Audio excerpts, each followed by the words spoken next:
Name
घाबरण्याचं कारण नाही. लक्ष्मणाचे प्राण कसे जातील ते तुमच्या हाताने बंधू आहेत आणि ही वेळ असणार या ठिकाणी राहणार नाही. भगवंत असणार संदर्भ जाते.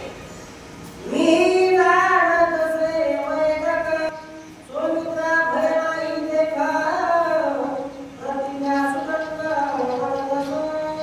मी वैदिक शास्त्राला थोडंसं जाणतोय म्हणजे त्याच्यामधला मर्म ते असं नाही जाणतोय माहिती मला थोडंसं काय. हा विसर्जन पडला बेशुद्ध पडलाय लक्ष्मण. हा शक्तीचा आघात झालाय.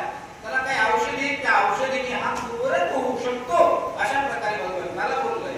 शक्ती भेद निर्णय संधी त्यासी उपाय ऐक कृपा निधी एक वेळा औषधी बंधू सुबुधी वाचली. आणि हा शक्ती भेद झालेला आहे का नाही त्याच्यावरती एक औषधी. त्या औषधीच्या प्रभावाने लक्ष्मणाचे प्राण वाचवले जाऊ शकतात.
परिणाम लक्ष्मणावरती होईल, लक्ष्मणाचे प्राण वाचेल. आणि जर त्या वेळेच्या नंतर औषधी आणल्या तर मग उपयोग होणार नाही. त्याच्यामुळे तुम्ही उद्याच्या अगोदर औषधी घेऊन यायला पाहिजे. तोपर्यंत वेळ आपल्या हातात आहे, भगवंताला सांगतात. उदय आहे ताकवस्ती औषधी प्राप्त होती आणि अनावर ब्रह्मशक्ती मिळावती वाचे.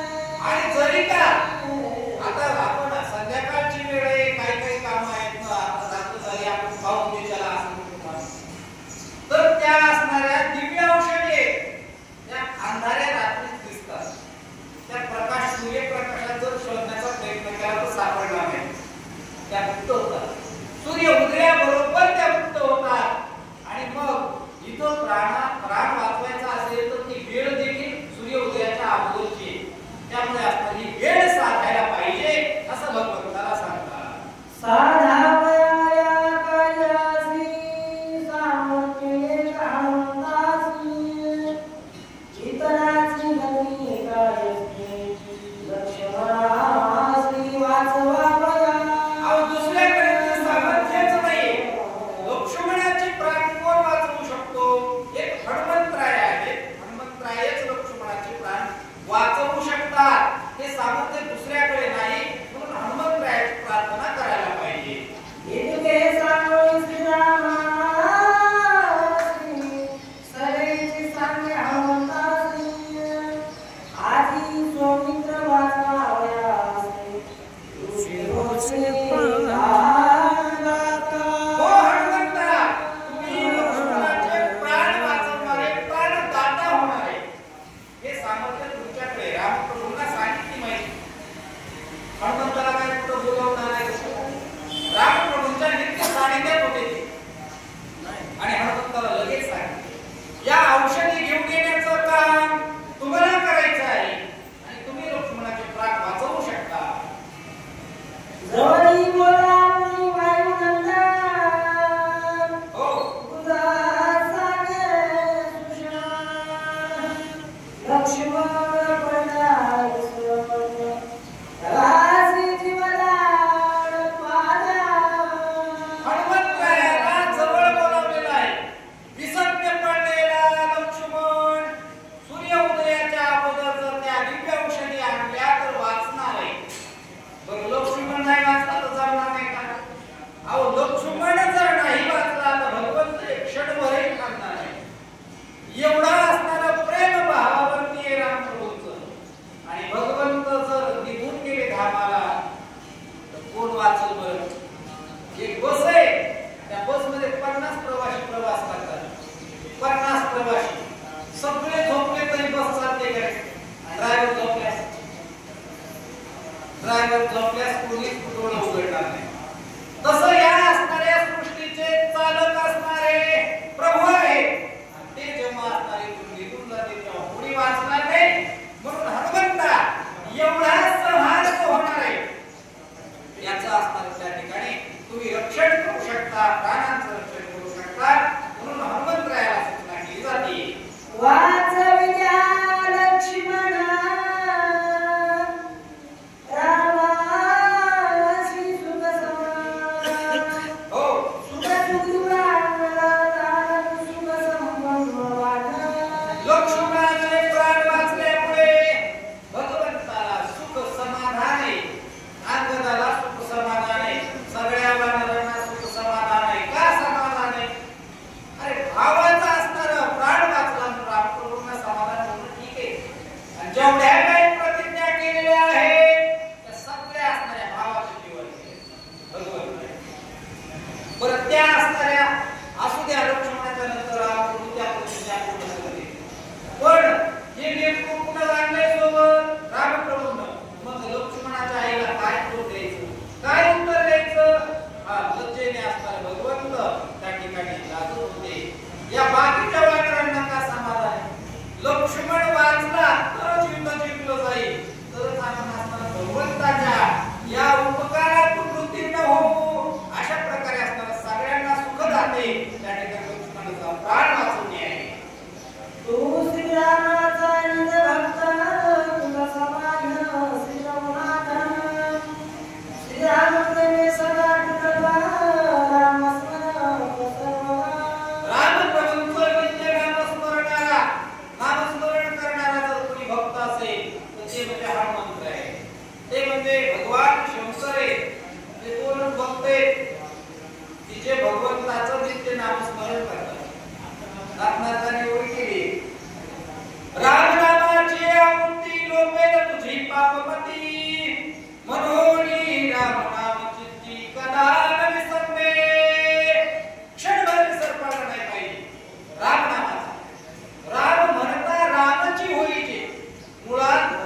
काम करत असतो.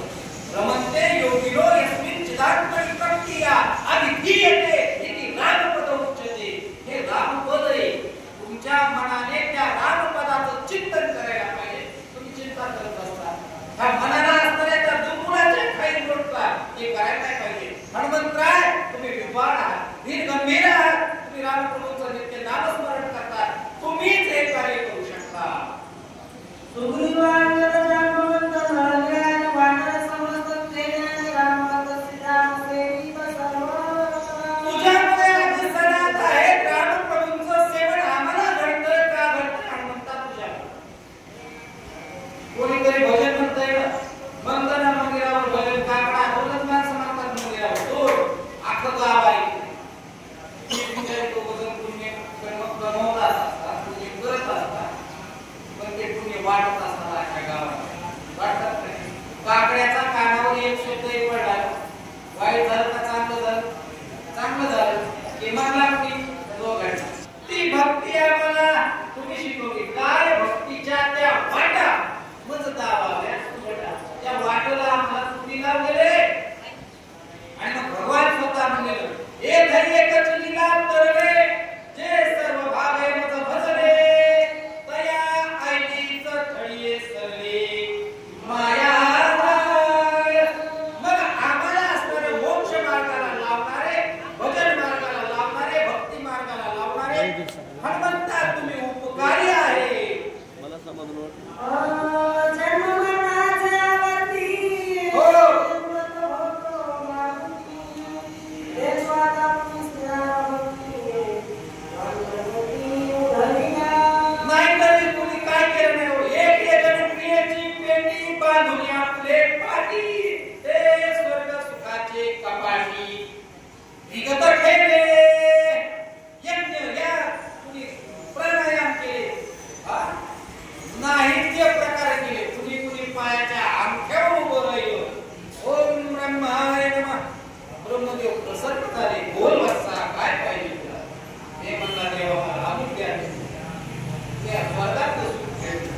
भगवंताची भेट होणं शक्यच नाही.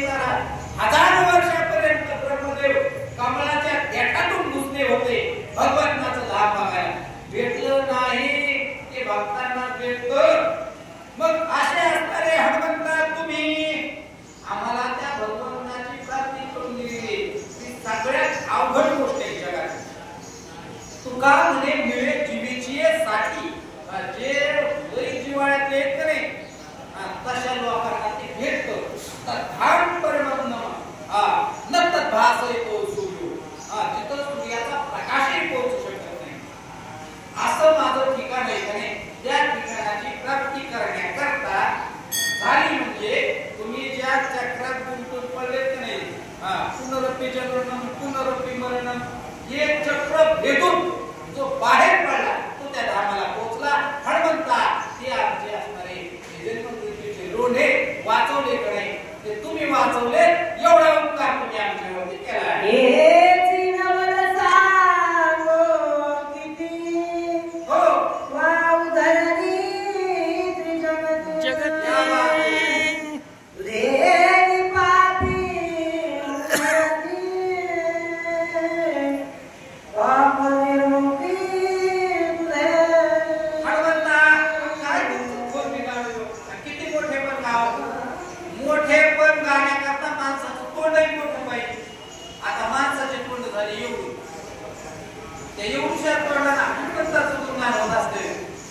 तो शब्दाचा विषय नाहीये, तो भगवंताचा अवतार आहे. भगवंतामध्ये हनुमंतामध्ये कुठल्याच प्रकारचा भेद नाही. एक आकृती भेद आहे, बाकी काय आहे. शरीर वेगवेगळे पण आत्मा दोघांचा एक आहे. असा असणारा परमात्म्याचं स्वरूप असणारा मारुती राय, त्या मारुती रायाचं वर्णन मी काय करावं म्हणतात ते बोलू शकते का. वाणीच्या पलीकडचा विषय.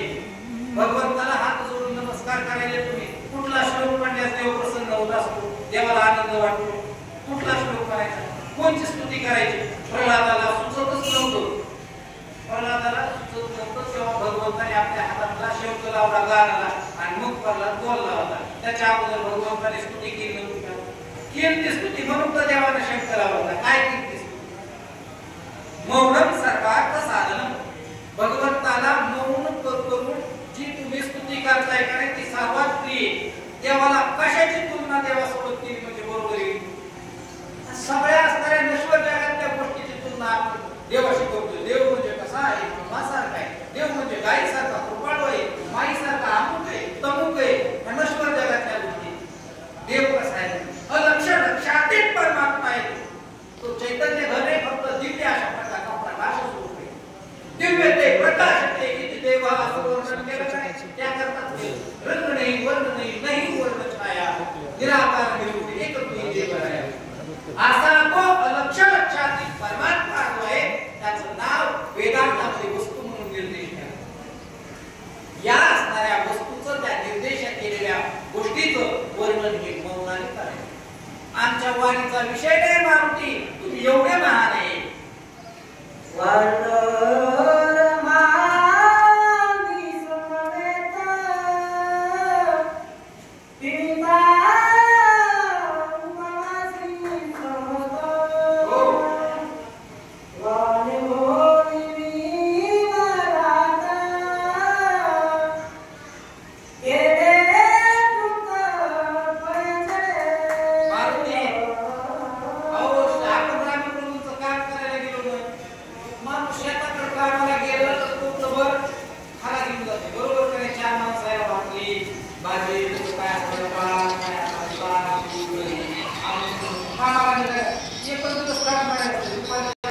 समुद्राच्या काठावर चालत खायला काही भेटलं नाही. भुकेले पीडित होते आणि त्या भुकेचं शमन कधी केलं. अशा कितीतरी लहान सहान गोष्टी अन्नाचा कर आणि कचेचा फळ नशिबात असायला पाहिजे. तिथं तुम्ही चांगले कृत्य केले तर त्यांच्या भाग्यात गोष्टी नव्हत्या. दोन्ही गोष्टी तुम्ही आमच्या भाग्यात आणून दिले. भाग्य होतं बहुजन समजली सत्संग पुरुषो येतात शुकाचार्य यांनी सांगितलं. असा भाग्याचा हृदय झाला पाहिजे तेव्हा सत्ताची संगत घडते. त्यांचे दोन शब्द कानावरती पडतात.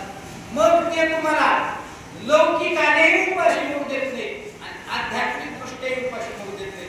आज भजन कीर्तन करणारा कोण उपाशी मिळायला आपल्याला 12 वर्षातून एकदा दिवाळीला कोण असतो बरोबर.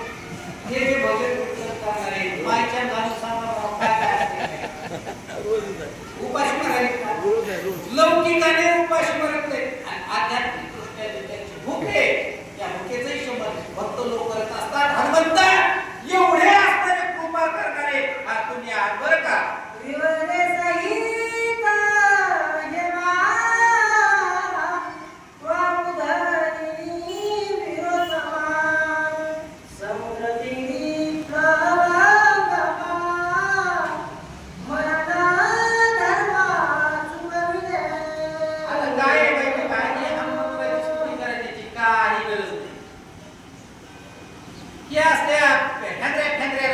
उद्धार केलेला हे सांगायच्या गोष्टीत का हनुमंतराय मोठे पराक्रमी कृष्ण नावाची राक्षसी होती काय तिचा उद्धार केला.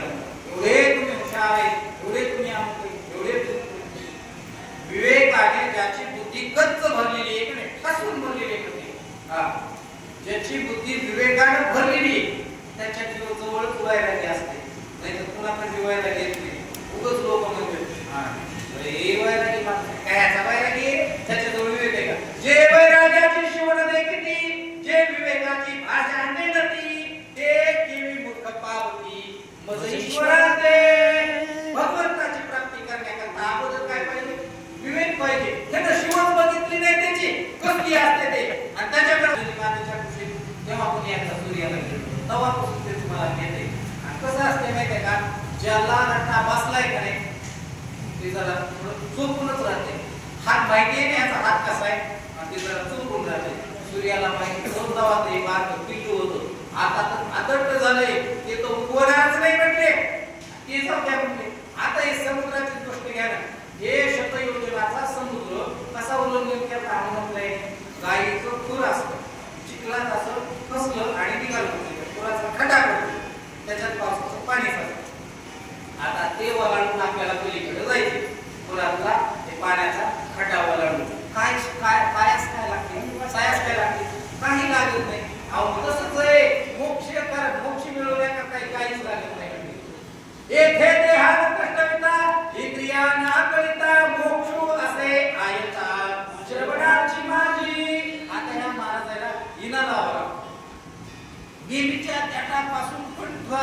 आखू आपण सोल काढावा लागतो. तेव्हा त्यांचा सोल निघूया का निघूया मस्त वाचायचे. आम्हाला हजार पुढे त्याचा गोष्टी त्याचे आपण शब्द दुर्वा करून माणसं म्हणले पाहिजे गेलं असं म्हणून आम्हाला तरी त्याचा अभिमान होऊ शकतो. महाराज वाटणं गाडीवर चलत चलत म्हणू शकतात वाचलं का नाही सर. आता असलं कुणीच वाचत नाही. पण ऐकणार म्हणतंय का कसं रामायण ऐकलं मी माझ्यासारखं ऐकलं पण असं असते का.